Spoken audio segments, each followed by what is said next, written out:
Hola, hoy vamos a hacer un poco de magia geométrica. Vamos a transformar unas simples líneas técnicas sobre un plano en espacios tridimensionales verdaderamente cautivadores.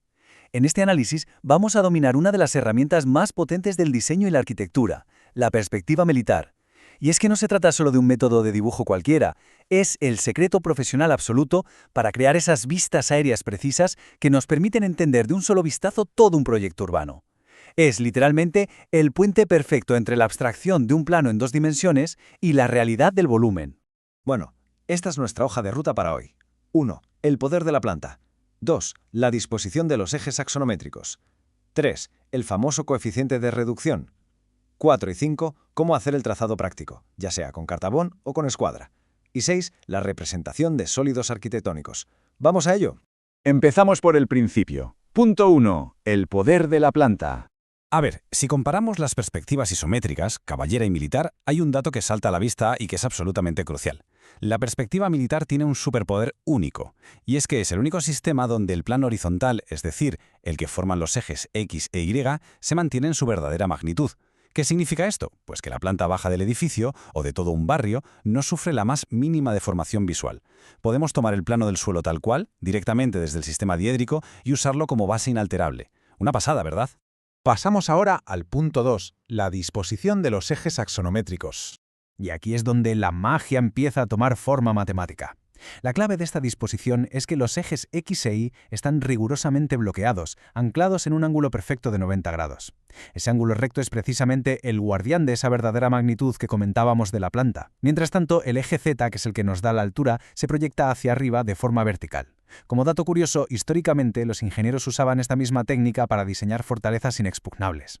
Y no solo eso, es el mismísimo principio geométrico que dio vida a videojuegos clásicos de construcción de ciudades como SimCity, permitiendo que las calles se expandieran por la cuadrícula urbana sin deformarse jamás. Avanzamos al punto 3, el coeficiente de reducción.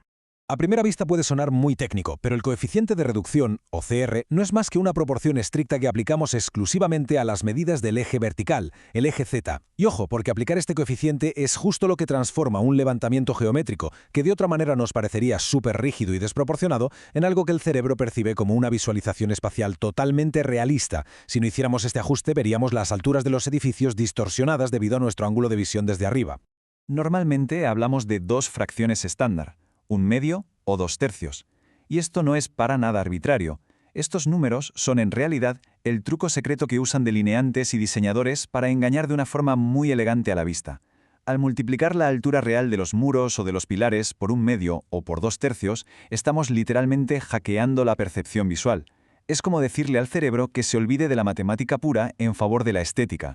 El resultado es que la proporción global del edificio nos resulta perfectamente natural, simulando a la perfección una vista de pájaro. Vamos con el punto 4, el trazado práctico usando el cartabón.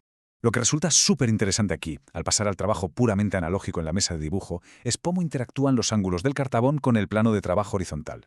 Logramos de forma automática un eje a 30 grados y el otro a 60. Y claro, el resultado matemático de sumar 30 más 60 nos da exactamente 90 grados. Así mantenemos la planta intacta, pero a la vez logramos un punto de vista asimétrico, súper dinámico y con una profundidad visual tremenda. Es una técnica brillante por su absoluta simplicidad analógica. Y ahora, la otra cara de la moneda. Punto 5. El trazado práctico con la escuadra. Si en lugar del cartabón usamos la escuadra, lo que hacemos es colocar ambos ejes de la planta, tanto el X como el Y, a 45 grados respecto a la línea horizontal base. Siguen sumando su esencial ángulo de 90 grados entre ellos, garantizando la verdadera magnitud del suelo. Pero esta inclinación idéntica lo que hace es crear una vista dimétrica perfectamente simétrica alrededor del eje vertical Z. Transmite una sensación de orden absoluto y de un equilibrio verdaderamente monumental. Claro, llegados a este punto nos podemos preguntar, ¿y cuál elegimos? Pues la elección entre la asimetría del cartabón y la asimetría de la escuadra no es cuestión de suerte, depende 100% de nuestra intención como diseñadores.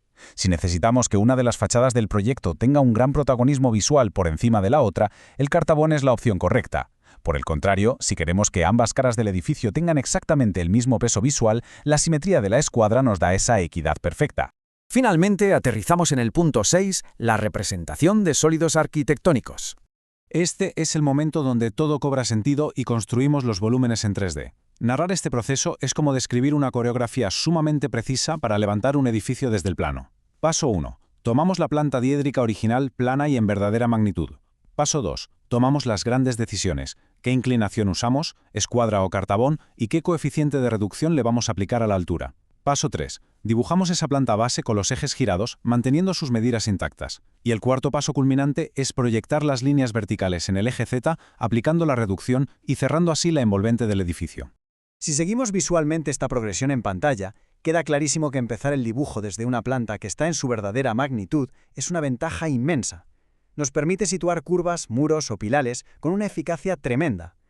Toda la dificultad geométrica se resuelve en el suelo plano, lo que facilita muchísimo añadir el eje Z en el último momento sin enredarnos en complicaciones geométricas innecesarias. Entonces, el punto clave de todo este recorrido es el siguiente. Dominar el arte de la perspectiva militar es exactamente lo que nos da el poder de generar enormes planos urbanos de un modo tan claro.